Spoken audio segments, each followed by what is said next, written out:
పూరా local July 6వ తారీఖు నాడు ఇక్కడ ప్రజాభవన్లో రేవంత్ రెడ్డి గారిది చంద్రబాబు నాయుడు గారిది మీటింగ్ అయ్యి హైదరాబాద్ బిర్యానీ ఆయనకు పెట్టిన తర్వాత ఈయన గోదావరి నీళ్ళన్నీ కట్టగట్టి గిఫ్ట్ లాగా ఆయనకి ఇచ్చిన తర్వాత అదే జూలై 15 నాడు సెంట్రల్ గవర్నమెంట్ ఏజెన్సీతో బనకచెర్ల పోలవరం అనేటటువంటి లింకేజ్ ప్రాజెక్టు ప్రారంభమైంది. ఇది 100కు 100% వాస్తవం. ఈ విషయం మీద ఆంధ్ర ప్రాంత మేధావులు కూడా నిన్న ప్రెస్ మీట్ పెట్టిండ్రు.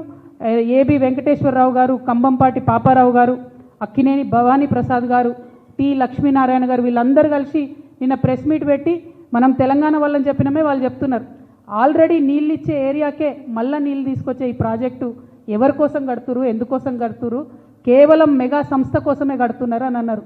ఈ అవినీతి చక్రవర్తి గారి అవినీతి బార్డర్లు దాటిందనడానికి ఇది మరొక రుజువు. ఇక్కడ ఆయన ఒప్పుకున్నాడు, అక్కడ ప్రాజెక్టు మళ్ళా ఆయన ఫేవరెట్ సంస్థకే ఇస్తూ ఉన్నారు. ఇవన్నిటి అంశాల మీద కూడా ముఖ్యమంత్రి గారు ప్రజలకు తక్షణమే వివరణ ఇవ్వాలి. ఈ రోజు వరకు తెచ్చిన అప్పు ఎంతనో చెప్పాలి, తెచ్చినటువంటి అప్పును మీరు ఏం చేసిందో కూడా డీటెయిల్గా వివరణ ఇవ్వాలని చెప్పి నేను రాష్ట్ర ప్రభుత్వాన్ని, ముఖ్యంగా ముఖ్యమంత్రి రేవంత్ రెడ్డి గారిని డిమాండ్ చేస్తూ ఉన్నాను. Thank you. జై తెలంగాణ.